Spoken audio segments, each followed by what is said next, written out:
মুসলমান তারা পিছু হেঁটে চলে যায়। সর্বমোট 700 সৈন্য নিয়ে রাসূল সাল্লাল্লাহু আলাইহি ওয়াসাল্লাম এই জায়গায় যুদ্ধ করেন। হযরত আমির হামজা রাদিয়াল্লাহু তাআলা এরকম যুদ্ধ করতে করতে তাকে এমন মর্মান্তিকভাবে শহীদ করা হয়, তার সমস্ত কলিজা এরকম বুক ছিঁড়ে ফেলা হয়।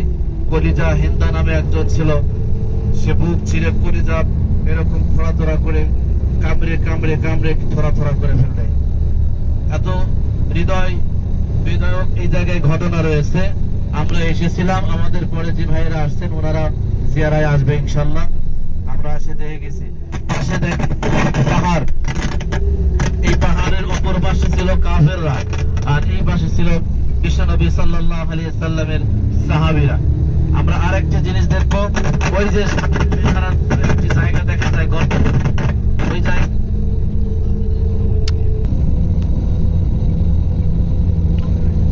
সামনে যে পাহাড়টি দেখছেন এটা হচ্ছে উহুদ পাহাড়।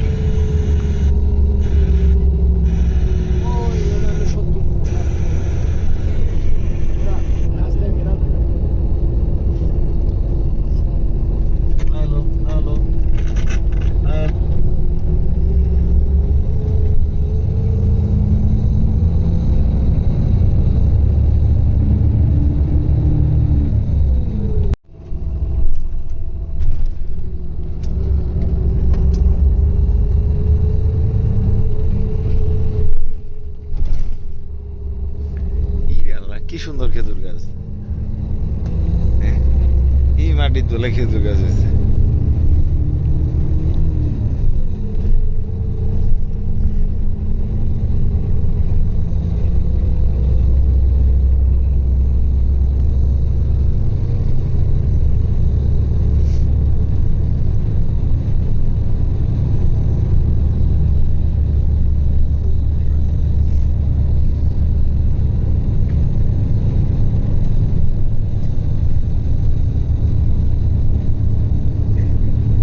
কত খেজুর গাছ, হাই হাই।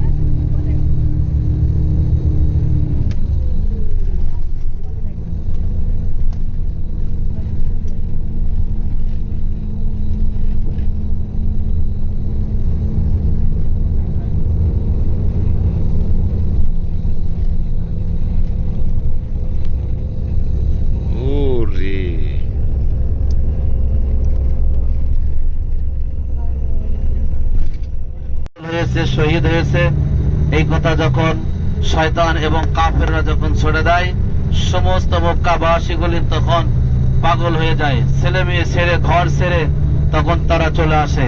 রাসূল সাল্লাল্লাহু আলাইহি ওয়াসাল্লামের খোঁজে তারা বাড়ি ঘর থেকে বের হয়ে যায়। এই জায়গায় হযরত হানজালা রাদিয়াল্লাহু তাআলা কবর রয়েছে। তারপরে রয়েছে এই জায়গায় সবচেয়ে বড় হৃদয় বিদারক জায়গা, সেটা হচ্ছে হযরত আমির হামজা রাদিয়াল্লাহু তাআলা রয়েছেন।